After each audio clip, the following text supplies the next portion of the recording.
এবং তাদের বিভিন্ন দিনই প্রশ্ন তাদের মনে রয়েছে, সেগুলো আমাদেরকে আলোচনা পর্যালোচনা করার জন্য প্রশ্ন করা হচ্ছে। তারই ধারাবাহিকতায় আমি প্রশ্ন যথাসম্ভব উত্তর দেওয়ার জন্য চেষ্টা করব ইনশাআল্লাহ সুবহানাহু ওয়া তাআলা। আল্লাহ রাব্বুল আলামিন বলছেন, ফাসআলু আহলা যিকরি ইন কুনতুম লা তা'লামুন, যদি তোমরা না জানো তাহলে যারা জাননেওয়ালা তাদেরকে জিজ্ঞাসা করো, বিল বাইয়িনাতি ওয়াজ জুবুর, দলিল প্রমাণ সহ তাদেরকে জিজ্ঞাসা করো। তার মানে জিজ্ঞাসা করতে হবে দলিল প্রমাণ ভিত্তিতে, এবং উত্তরও আপনারা চাবেন দলিল প্রমাণ নিয়ে আর কি। তো কোরআন এবং সুন্নাহ হচ্ছে আমাদের দলিল এবং হুজ্জাত। এজন্য আমরা চেষ্টা করি বিশুদ্ধ হাদিস এবং কোরআনের মাধ্যমে উত্তরগুলো দেওয়ার জন্য। এখানে একটা প্রশ্ন করা হয়েছে, আসসালামু আলাইকুম রহমতুল্লাহ শেখ, জেনারেল পড়ুয়া ছেলে মেয়েরা কিভাবে দ্বীনের জ্ঞান অর্জন করতে পারে? তো এখন আসলে জেনারেল পড়ুয়া ছেলেরা মেয়েরা দ্বীনের জ্ঞান অর্জন করতে পারে। এক নম্বর কথা হচ্ছে, তারা স্পেশালভাবে যদি আলেম ওলামাদের কাছে বসে একটা সময় বের করে, আলাদা একটা সময়, তারা যেহেতু মাদ্রাসায় পড়তে পারে নাই, সেই জন্য যদি এরকম আলেম ওলামাদের দিয়ে বিশেষ সময় বের করে, সন্ধ্যাকালীন সময় হোক, রাতে হোক, অবসর সময় যেটা হয়তো সবার লেখাপড়া বা কর্মব্যস্ততার পরবর্তী স্পেশাল সময় বসে যদি তারা দিনই শিক্ষার জন্য একটা সময় বের করে এবং আলেম ওলামাদেরকে ডেকে, মাসিক হোক, পাক্ষিক হোক বা সাপ্তাহিক হোক, এভাবে যদি বিভিন্ন বিষয় ভিত্তিক কোরআন শিক্ষা, তারপরে হাদিস শিক্ষা, ফিকহ শিক্ষা, ইসলামের দ্বীনের বুনিয়াদি বিষয়গুলো তারা শেখার জন্য এরকম একটা সিলেবাস আকারে তারা যদি শেখার জন্য মৌলিক ফরজ বিষয়গুলো তারা যদি করে মানে ব্যবস্থা করে, তো এটা সবচেয়ে ভালো। এছাড়া বর্তমানে আলেম ওলামাদেরকে ফোনের মাধ্যমে হোক, জিজ্ঞাসাবাদের মাধ্যমে তারা কি করতে পারে, জিজ্ঞাসাবাদ করতে পারে। এটাও একটা সুযোগ রয়েছে বর্তমান, যেটা আগে ছিল না।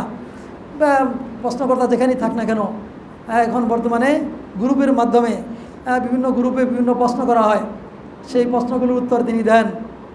যারা এক গ্রুপে অ্যাড থাকে এরকম, সেটাও হতে পারে। সেটা ফেসবুক বন্ধু থাকে, একজনের সাথে অ্যাড থাকে, তাদের বক্তব্যগুলো শুনে, অথবা গ্রুপের মধ্যে বিভিন্ন লেখালেখির মাধ্যমে হতে পারে, অথবা প্রশ্নোত্তরের মাধ্যমে হতে পারে, অথবা ডাইরেক্ট বললাম, যে কোনো মাধ্যমে এগুলো যতটুকু সম্ভব তারা কি দূর থেকেও কি করতে পারে, কাছাকাছি হলে আলহামদুলিল্লাহ, নাহলে দূর থেকেও অডিও ভিডিওর মাধ্যমে তারা এখন এটা শিক্ষার জন্য তো একটা সুন্দর ব্যবস্থাপনা হওয়ার পরিবেশ আছে, এটা তারা করতে পারে ইনশাআল্লাহ। তো আশা করি এখন যে কেউ এই অজুহাত দিতে পারবে না যে আমরা শেখার মানুষ পাই না। যে বিষয়ে পারদর্শী সেই বিষয়ে তাকে আপনি জিজ্ঞাসা করবেন। সবাই হয়তো সব বিষয়ে পারদর্শী নাও থাকতে পারে, আপনারা চেষ্টা করবেন যে বিষয়ে পারদর্শী তার কাছে সেই বিষয়টা নেওয়ার জন্য চেষ্টা করবেন। যেমন নাকি একজন ইংরেজি বেশি ভালো জানে, তাকে আপনি ইংরেজি সম্পর্কে জিজ্ঞাসা করলেন, এরকম যে ম্যাথামেটিক্স সম্পর্কে ভালো তাকে জিজ্ঞাসা করলেন। এরকম আলেমদের মধ্যেও সবাই সব বিষয়ে জাননেওয়ালা এমনটি নয়, যে বিষয়ে পারদর্শী থাকে সেই বিষয়ে জিজ্ঞাসা করলেই সবচেয়ে ভালো হয়। তো কাজেই আমি যে বললাম এটা এই বিষয় সম্পর্কে আপনারা ইনশাআল্লাহ জানতে পারবেন। আরেকটি প্রশ্ন আসছে, কোরআন মাজিদ বুঝে পড়া কিংবা এর ব্যাখ্যা বোঝার জন্য কী ধরনের পথ অবলম্বন করতে পারি? কোনো যদি বইপত্র থাকে একটু নাম বলেন। কোরআন মাজিদ বোঝার জন্য কী পথ অবলম্বন করতে পারি? আমরা এক নম্বর কথা হচ্ছে, কোরআন মাজিদ যারা আলেম ওলামা তাদের মাধ্যমে ডাইরেক্ট যদি আপনি বুঝতে পারেন, ডাইরেক্ট কোরআন মাজিদ, আলিফ লাম মিম যালিকাল কিতাব লা রাইব, এরকম যদি আপনি তর্জমা পড়তে যে আপনি নিজে বুঝবেন না। কিন্তু যখন আপনি আলেমদের মাধ্যমে ধারাবাহিকভাবে যদি আপনি কি করেন, একজনের কাছে বলেন যে আমি কোরআনটা বোঝার জন্য চেষ্টা করি ধারাবাহিকভাবে, তাহলে হয়তো যেমন মনে করেন সূরা ফাতিহা শুরু করলেন, সূরা বাকারা 5 আয়াত হোক 10 আয়াত হোক, কোরআন কীভাবে নাযিল হয়েছে। আল্লাহ রাব্বুল আলামিন কাফিরদেরকে কাফিররা আল্লাহ রাসূলকে বলছে, এবং তারা বলতো কোরআন কেন একসাথে নাযিল হয় না। তা আল্লাহ উত্তর দিয়েছেন যে কাযালিকা 5 আয়াত 10 আয়াত করে নাযিল কেন করছেন, লিনুসাব্বিতা বিহি ফুআদাকা, আপনার অন্তঃকরণকে দৃঢ়করণ করে। তার মানে একসঙ্গেই যদি একটা সূরা নাযিল করে দেন, 200 আয়াত বিশিষ্ট, 150 আয়াত বিশিষ্ট, এত কিছু মনে রাখার সময় হবে না, ভুলে যাবে। এই জন্য 5 আয়াত 10 আয়াত প্রয়োজন সাপেক্ষে। তা আমরা যদি এইভাবে কী করি, আজ 5 আয়াত শিখলাম, তারপরে 5 আয়াত, তারপরে 10 আয়াত, এইভাবে যদি শিখি, আস্তে আস্তে আস্তে আস্তে আমাদের বুঝটা সুন্দর হবে এবং আমাদের এই বুঝটা মনে থাকবে লম্বা পর্যন্ত। এই জন্য একেবারেই আমি এক গিলে এক ঢুকে আমি এক মন কি জিনিস খেয়ে ফেলবো, এটা হইতে পারে না, ধারাবাহিকভাবে আস্তে আস্তে আস্তে। এই জন্য বিষয়গুলো যদি আমরা এটা করতে পারি সবচেয়ে ভালো হয়। এবং এক্ষেত্রে কোনো বইপত্র আছে কিনা নাম বলবেন। এখন অনুবাদের ক্ষেত্রে, কোরআন বোঝার ক্ষেত্রে আমি আপনাদের একটা কথা বলবো। সালাফদের নীতি হচ্ছে, অর্থাৎ যারা নির্ভরযোগ্য আলেম ওলামা, সালাফি মানহাজের আলেম ওলামা যারা, তারা কি করেন, কোরআনের অনুবাদের ক্ষেত্রে আল্লাহ রাব্বুল আলামিন যেভাবে বলছেন সেইভাবেই অনুবাদ করতে হবে। কথাটি বিশ্লেষণ সাপেক্ষ, সময় সংক্ষেপ, আমি অত্যন্ত সহজের সঙ্গে বোঝাতে চাচ্ছি। দেখেন আল্লাহ রাব্বুল আলামিন বলছেন, একটা কথা বলি। আল্লাহ রাব্বুল আলামিন সূরা বাকারার 38 নম্বর আয়াতে বলছেন, কুল নাহবিতু মিনহা জামিআ। সূরা বাকারা 38 নম্বর আয়াত বললেন যে, আল্লাহ বললেন আমরা বললাম, ইহবিতু মিনহা জামিআ, তোমরা সবাই বলতে কে, আদম, হাওয়া এবং শয়তান, তিনজনকে বললেন যে তোমরা জান্নাত থেকে বেরিয়ে যাও। ফাইম্মা ইয়াতিয়ান্নাকুম মিন্নি, দেখেন খেয়াল করেন, কুলনা মানে আমরা, ভালো করে খেয়াল করেন, অনুবাদের কথা আসতে জন্য বলছি। কুলনা মানে যারা আরবি বুঝেন তারা ভালো বুঝবেন। কুলনা মানে জমতা কালামের সিগা, বুঝেন না? আমরা বললাম, ইহবিতু মিনহা, তোমরা নেমে যাও, মিনহা মানে মিনাল জান্নাহ, জামিয়ান সবাই, কে কে, আদম, হাওয়া, শয়তান। ফাইম্মা ইয়াতিয়ান্নাকুম মিন্নি, অতঃপর আমার পক্ষ থেকে যদি আসে হুদা, হেদায়েত, এখান কিন্তু আল্লাহ বললেন না আমাদের পক্ষ থেকে, আমার পক্ষ থেকে। আর প্রথম কি বললেন, আমাদের। এই যে প্রথমে এক আধা লাইন আগে বা পোয়া লাইন আগে বললেন কুলনা, একটু পরে বললেন যে মিন্নি, এই যে বিপরীত, কেন? এই কেনর কোনো উত্তর নেই। কেনর কোনো উত্তর আমি খুতবাতে বলেছি যে এই কেনর কোনো উত্তর নেই। কেন উত্তর দিয়ে যদি আমরা সব একাকার করে দেব, আপনি সহিহ আকীদার সালাফি মানহাজের বিশেষজ্ঞ, বিশেষ পণ্ডিত ব্যক্তি যারা সৌদি আরবের বড় বড় আলেম, তাদেরকে আপনি জিজ্ঞাসা করেন, তারা অনুবাদের ক্ষেত্রে সব আমি বলবে না। এবং তাদের অনুবাদগুলো এখানে আছে, ওই যে বাংলা অনুবাদটা আছে এখানে, কি বলে, আবু বকর জাকারিয়া সাহেবের অনুবাদটা আছে এখানে না, আবু বকর জাকারিয়া সাহেবের অনুবাদটা আছে এখানে, হ্যাঁ যাক। তা আমি বলছি যে ওখানে ওই যেটা সৌদি আরব থেকে কোরআনটা দিয়েছেন, ওখানে কি বলা আছে, কুল নাহবিতু মিনহা জামিয়া, আমরা বললাম তোমরা এখান থেকে সবাই বেরিয়ে যাও। ফাইম্মা ইয়াতিয়ান্নাকুম মিন্নি, অতঃপর আমার পক্ষ থেকে যখন কি আসে, হেদায়েত আসবে, ফালা খাউফুন আলাইহিম ওয়া লা হুম ইয়াহজানুন, তাদের জন্য কোনো ভয় নাই, কোনো চিন্তা নাই। আচ্ছা, তাহলে এখানে কুলনা আবার ফাইম্মা ইয়াতিয়ান্নি, তাহলে এই যে কুলনা বললেন, মিন্নি বললেন, এই যে বিপরীত দুই রকম বললেন, এটার অনুবাদটা দুই রকমই করা হয়েছে। আমরা বললাম আমার পক্ষ থেকে, এইভাবেই অনুবাদ করতে হবে। এখন আমাদের দেশের যারা পণ্ডিত মানুষ, হ্যাঁ, তাদের অনুবাদগুলো দেখেন, তাদের অনুবাদে কী করছে, সব এক করে দিছে। তাহলে এই যে অনুবাদ এক করে দিলাম, এটা কি কেমন হলো কথা কাজটা? আল্লাহ বলুন দুই রকম, আমি এক করে দিলাম, এটা আমার মতো করে আমি করে দিলাম, বুঝলেন না কথাটা? হ্যাঁ, অনেকগুলো প্রশ্ন আমি লম্বা করতে পারছি না, আমি উদাহরণ দিলাম বোঝার জন্য, যে এখানে আল্লাহ যেভাবে বলবেন সেভাবে অনুবাদ করতে হবে। সৌদি আরবের বড় বড় শাইখ মাশাইখদের জিজ্ঞাসা করেন, এই ওর কোরআনটা যেটা অনুবাদ হয়ে আসছে, এটা সব আমি বলে চালিয়ে দেওয়া হচ্ছিল, এর ইতিহাস আছে, আমি বলে চালিয়ে দেওয়া হচ্ছিল। কুলনা মানে আমি বললাম। তাদেরকে যখন বলা হলো যে অনুবাদ কিন্তু এইভাবে হচ্ছে, তারা কিন্তু বাংলা বোঝে না। তারা বাংলা বোঝে? তাদেরকে বলা হলো, সম্পাদক মণ্ডলী বললেন যে অনুবাদ কিন্তু এইভাবে চালানো হচ্ছে, বলছেন আর চলবে না, আল্লাহ যেভাবে বলছেন সেভাবে অনুবাদ করতে হবে। এবং এইটাই, হ্যাঁ, এইটাই হলো সঠিক মানহাজ। আমি এই জন্য বলছি, হ্যাঁ, এই জন্য আমরা যে সব একাকার করে দিলাম, এই অধিকার আমাকে আপনাকে কে দিল? এই জন্য আপনাকে অনুবাদ শিখতে হবে। সহি কোরআন অনুবাদের মাধ্যমে সহি আলেম যারা, তাদের কোরআনের ক্ষেত্রে, অনুবাদের ক্ষেত্রে যাদেরকে অভিজ্ঞতা রয়েছে, হ্যাঁ, বিশুদ্ধ অনুবাদ যারা, তাদের কাছেই জানতে হবে। হ্যাঁ, আমি কোরআনিক সায়েন্সে, হ্যাঁ, কুল্লিয়াতুল কোরআন লেখাপড়া করেছি, কোরআন, তাফসির, কিরাত, এই বিষয় সংক্রান্ত, এবং কি আমার আলহামদুলিল্লাহ এই যে আমি তাজবিদ বিষয়ে একটা বই, হ্যাঁ, অত্যন্ত আরবদের লেখা তাজবিদের বই থেকে, এই বইটা বাংলা ভাষাভাষীদের জন্য আমি রচনা করেছি। আলহামদুলিল্লাহ মসজিদে আমি একটা কবি রেখে গেলাম, আপনাদের মসজিদের জন্য এক কবি রেখে গেলাম, আর বাকি কিছু কবি আমি ভাই শফিক সাহেবের জন্য আমি ওখানে দিয়েছি ওনার মাদ্রাসার জন্য। হ্যাঁ, যাই হোক, এখানে আমার কাছে 2 কপি আছে। আমি যেটা বলছি যে তাহলে এই বিষয়ে আমি লেখাপড়া করেছি, তো এখন আমি যেটা আমার জানা মতো জানছি, অনুবাদটা কীভাবে করতে হবে, যেভাবে আল্লাহ বলছেন সেভাবেই করতে হবে। এবং এক্ষেত্রে আমাদেরকে অনুবাদের ক্ষেত্রে কি করতে হবে, ভালো করে দেখতে হবে। কোরআনের ক্ষেত্রে, লেখার ক্ষেত্রে, অনুবাদের ক্ষেত্রে আমাদের বিশুদ্ধতার দিকে লক্ষ্য রাখতে হবে। অনেকগুলো প্রশ্ন আসছে, আমি যেটি সম্ভব দিচ্ছি। এরপরে বলছে একজন, জি সংক্ষেপে, এরপরে বলছে কার সাথে কার বিয়ে হবে, এটা কি পূর্ব নির্ধারিত?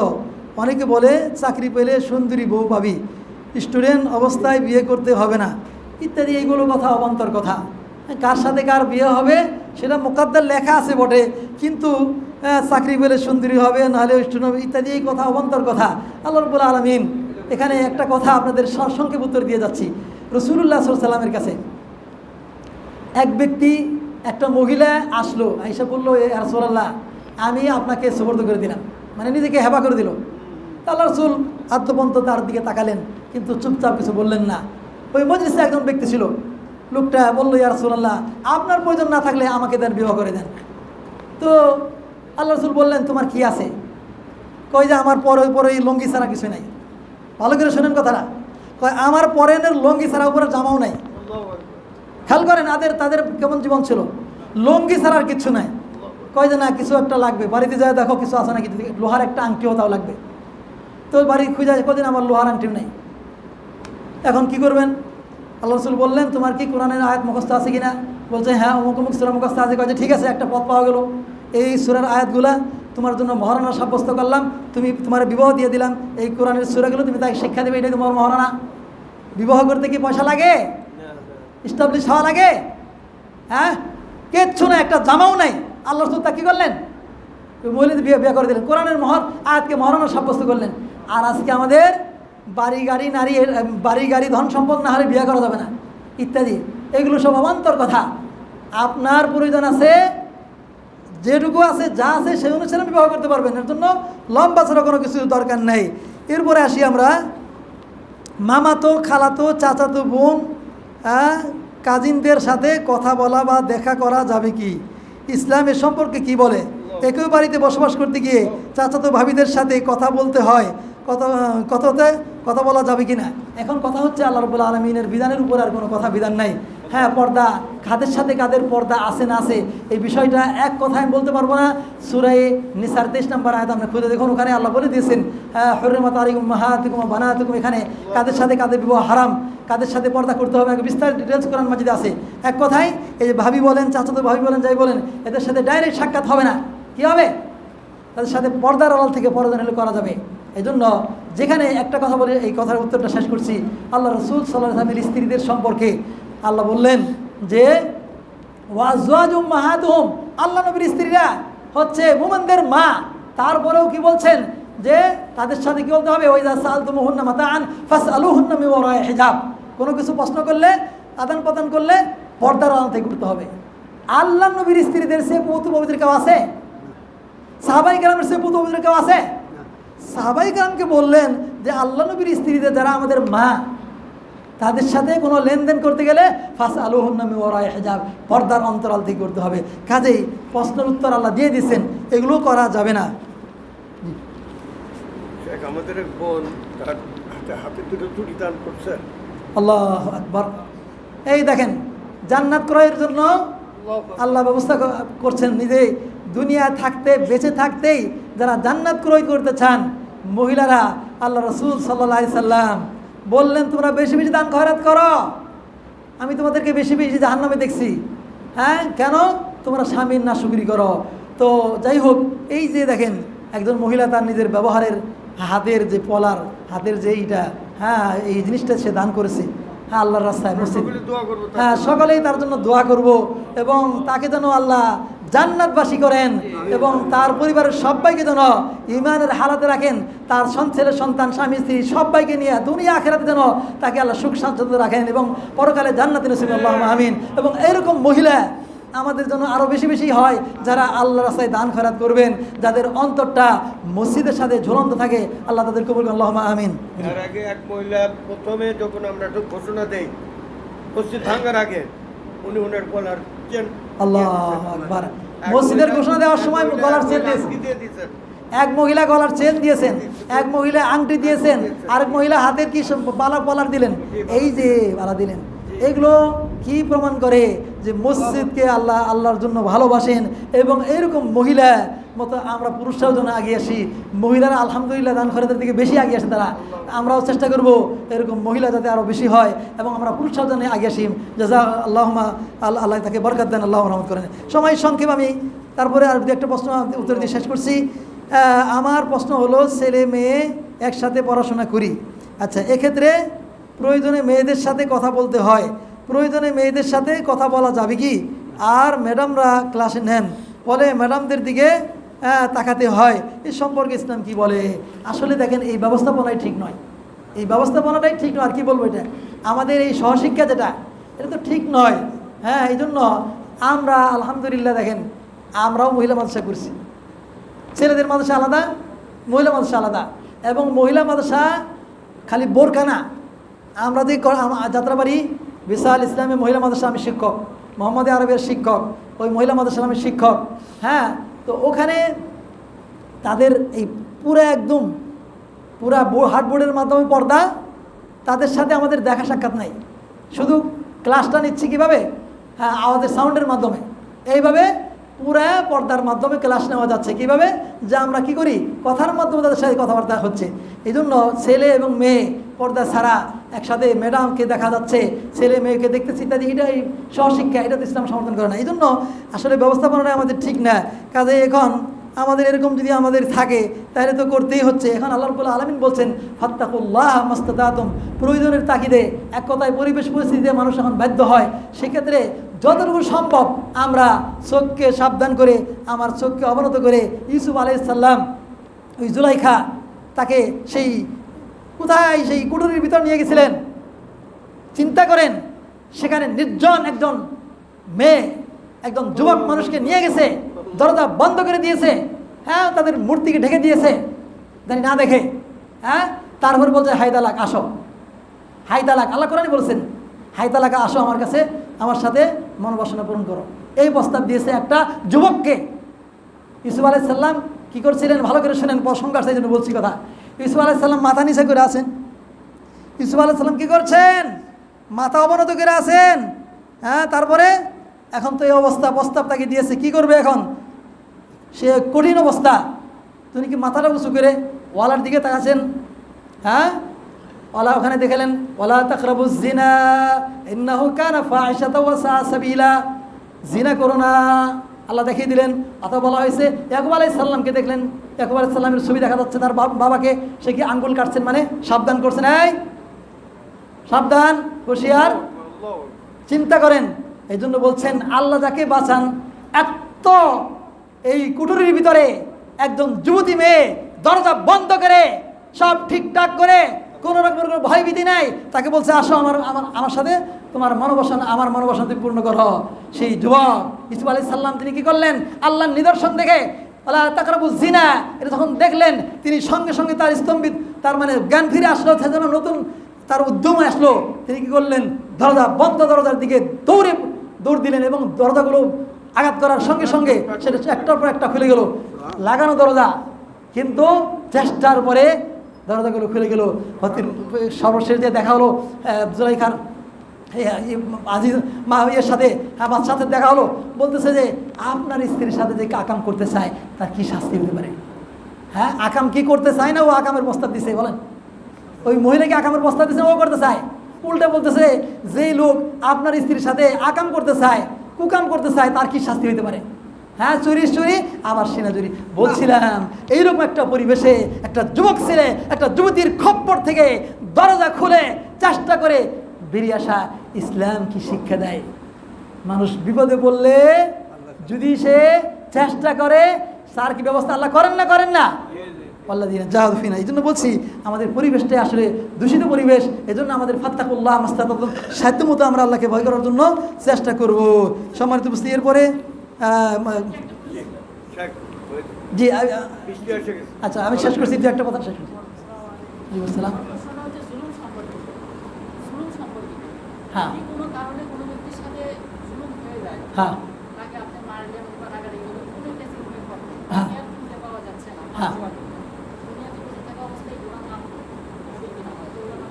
এখন না পাওয়া গেলে তাহলে কমসে কম আপনি কি করবেন?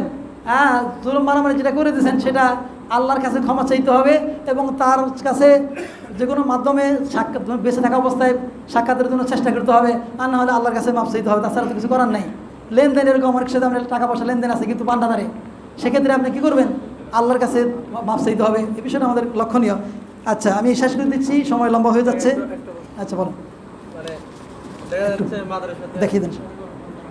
মাদ্রাসাতে কোরআন পড়াচ্ছে, কিন্তু কোরআন বোঝার যে চেষ্টা করতেছে, কিন্তু মাঝে মধ্যে মানে মনে হচ্ছে যে কোরআন পড়ানো হচ্ছে চেষ্টা, এরকম মনে হচ্ছে। আরো মানে আমলের দিতেছে না বা আমল কমতেছে না, এরকম হচ্ছে। কোরআন পড়াচ্ছে আর মানে আমপারা কায়দা এগুলো মানে নাজেরা একটু পড়ায় মাদ্রাসা, হ্যাঁ, কিন্তু কোরআন যে নিজে একটু স্টাডি করো বুঝবো, কিছু পথ আগালে মনে হচ্ছে যে এগুলাই তো করতেছি, মানে এটাই তো একটা ভালো কাজ। মানে না, সব কিছুই কোরআন পড়ানোই তো খালি শুধু কাজ না, এগুলোর পাশাপাশি আপনাকে কোরআন পড়ানো একটা ভালো কাজ। এরকম আরও অনেক কিছু রয়েছে, সব কিছু নিয়েই ভালো কাজ। ভালো কাজ শুধু একটা নয়, আপনাকে কোরআন শিক্ষা দিতে হবে, কোরআন পড়াতে হবে, পাশাপাশি কোরআনের যেই সমস্ত আদেশ নিষেধ আছে সেগুলোর দিকেও আপনাকে কী করতে হবে? চেষ্টা করতে হবে। আচ্ছা, এখানে বলা হচ্ছে টয়লেট বা বাথরুমে ওযু করলে ওযু হবে কি? হ্যাঁ, এখানে টয়লেটে বা বাথরুমে ওযু করলে আমাদের ব্যবস্থাপনায় উল্টাপাল্টা।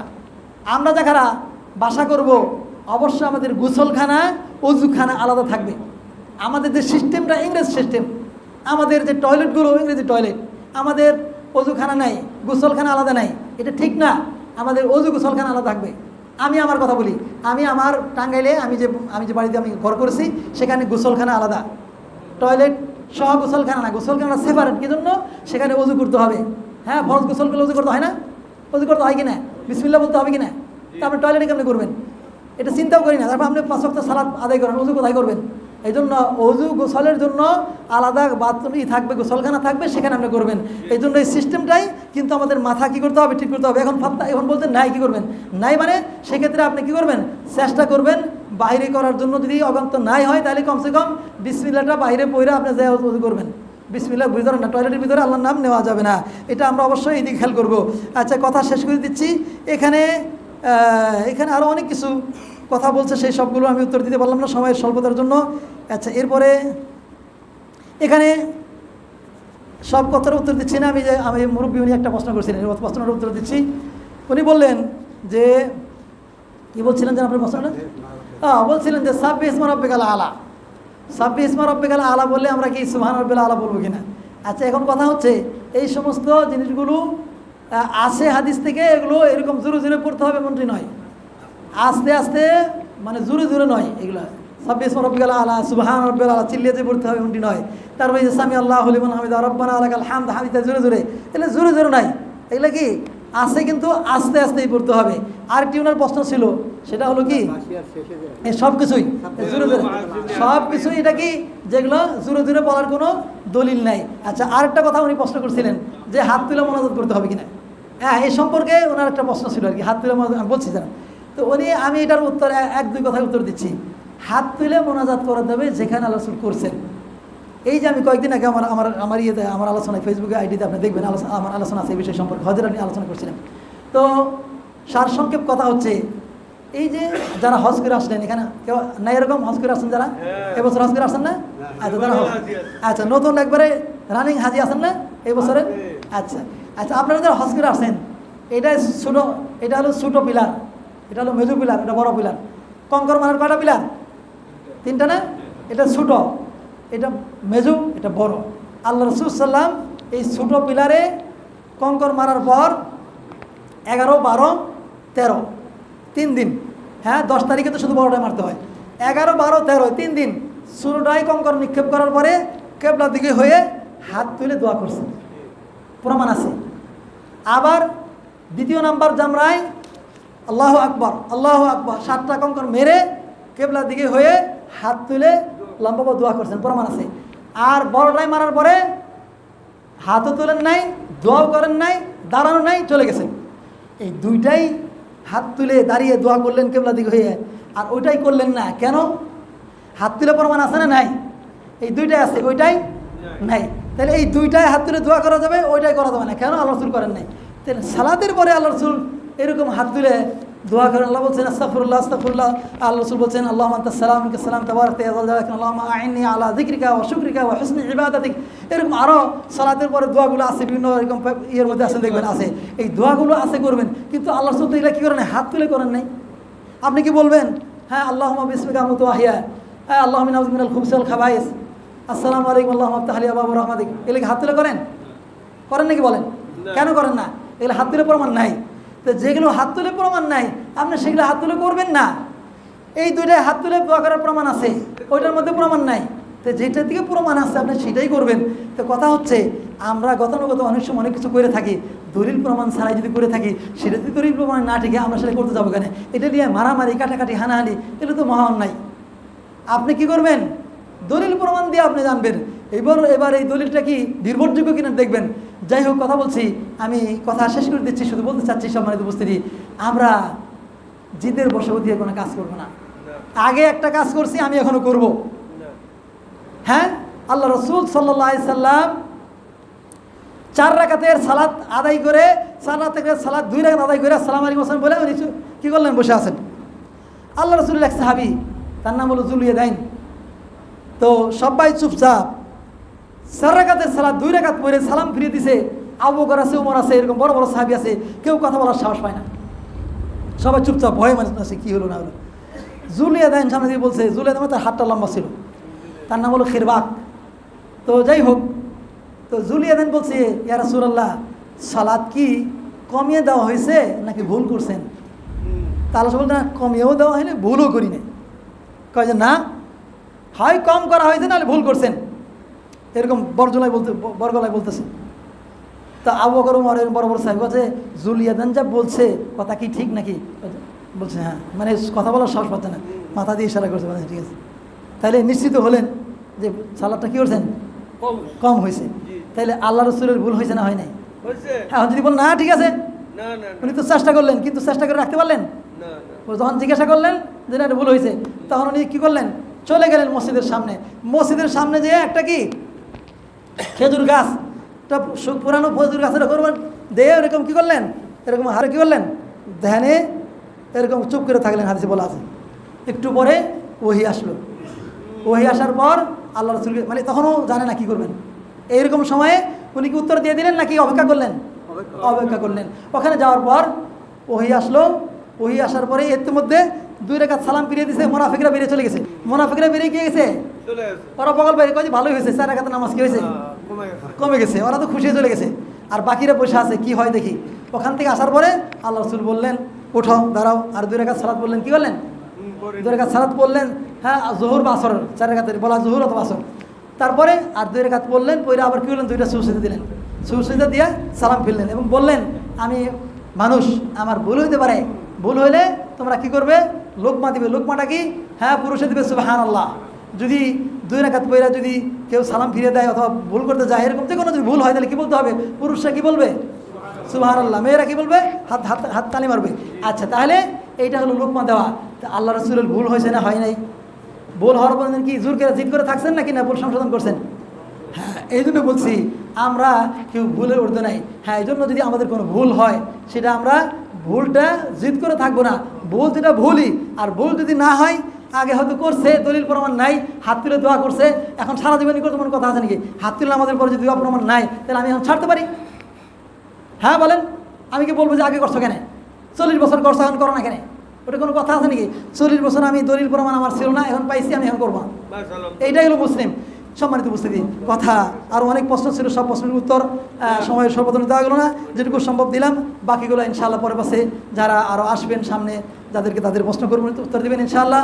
তো আলহামদুলিল্লাহ এই প্রথমবারের মতো আপনাদের কাছে আসলাম, খুবই ভালো লাগলো আপনাদের মনোযোগতা, আপনাদের মানে এইভাবে যে মনোযোগ সহকারে শুনলেন, যেটা অনেক জায়গায় পাই না। আলহামদুলিল্লাহ আপনারা মনোযোগ সহকারে এখানে এতগুলো মানুষ রয়েছেন এই জ্ঞান পিপাসার জন্য, এবং খুতবাতে এরকম 600-700 মানুষ আপনারা এখানে উপস্থিত হয়েছেন দূর দূরান্ত থেকে, এবং এটা প্রমাণ বহন করে যে আপনারা আল্লাহকে ভালোবাসেন, আল্লাহ রাসূলকে ভালোবাসেন, মসজিদকে ভালোবাসেন, আল্লাহর দ্বীনকে ভালোবাসেন।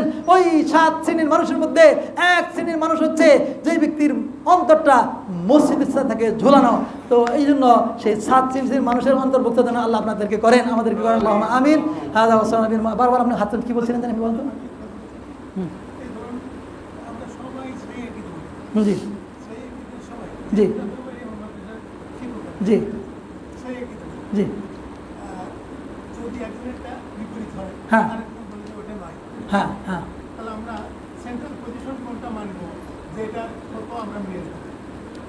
সেক্ষেত্রে আপনি আপনার তো মনে করেন আপনার নির্ভরযোগ্য একটা আলেম আছে না,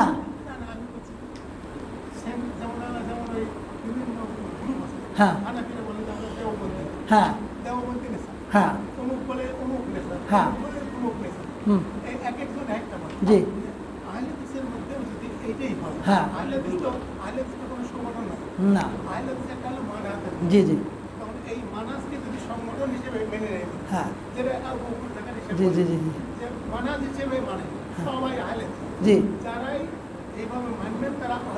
জি হ্যাঁ না, কথা ঠিক আছে। এই কথা হচ্ছে যে আপনি বিশেষ এক ব্যক্তির কথাই মানতে হবে কোনো কথা না, কোনো সংগঠনেও এরকম কথা না।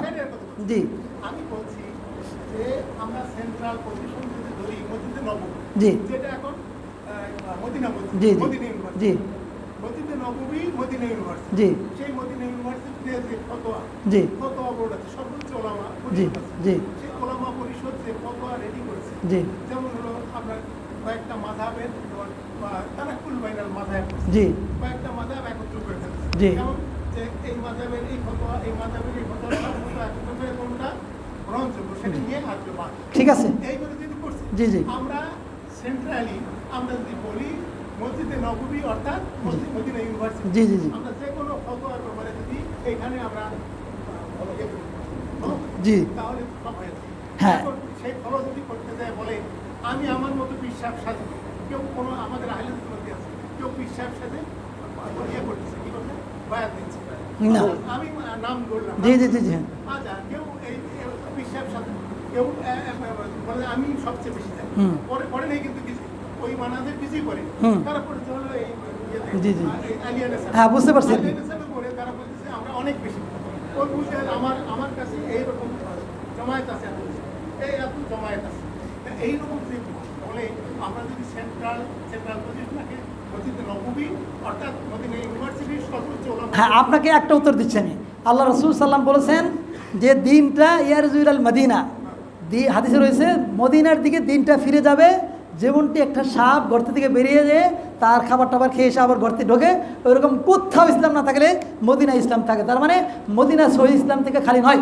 এই জন্য আপনি যদি মসজিদ নববী এবং মদিনা ভার্সিটি বলেন, মাক্কা হারামাইন শরীফাইনের এই আলেম ওলামাদের ফতোয়া যদি আপনাকে অথেন্টিক মনে করেন, তাহলে সেটা ইনশাআল্লাহ ভুল হবে না, এবং এইটাই নির্ভরযোগ্য ইনশাআল্লাহ। তো আশা করি এই জন্য আমি কোনো ব্যক্তিকে বোঝা করবো না, কোনো ব্যক্তি না, আমরা সমন্বয় করে যেই ফতোয়াটা বেশি গ্রহণযোগ্য সেটাকে আমরা গ্রহণ করব। তো আশা করি বুঝে আসছে। আমরা আজকের মতো এখানেই রাখি। সুবহানাকাল্লাহুম্মা ওয়া বিহামদিকা আশহাদু আল্লা ইলাহা ইল্লা আনতা আস্তাগফিরুকা ওয়া আতুবু ইলাইক। আসসালামু আলাইকুম ওয়া রাহমাতুল্লাহি ওয়া বারাকাতুহু। এই হিমায়ত এই যে প্রশ্নগুলো এটা আপনার কাছে রাখেন।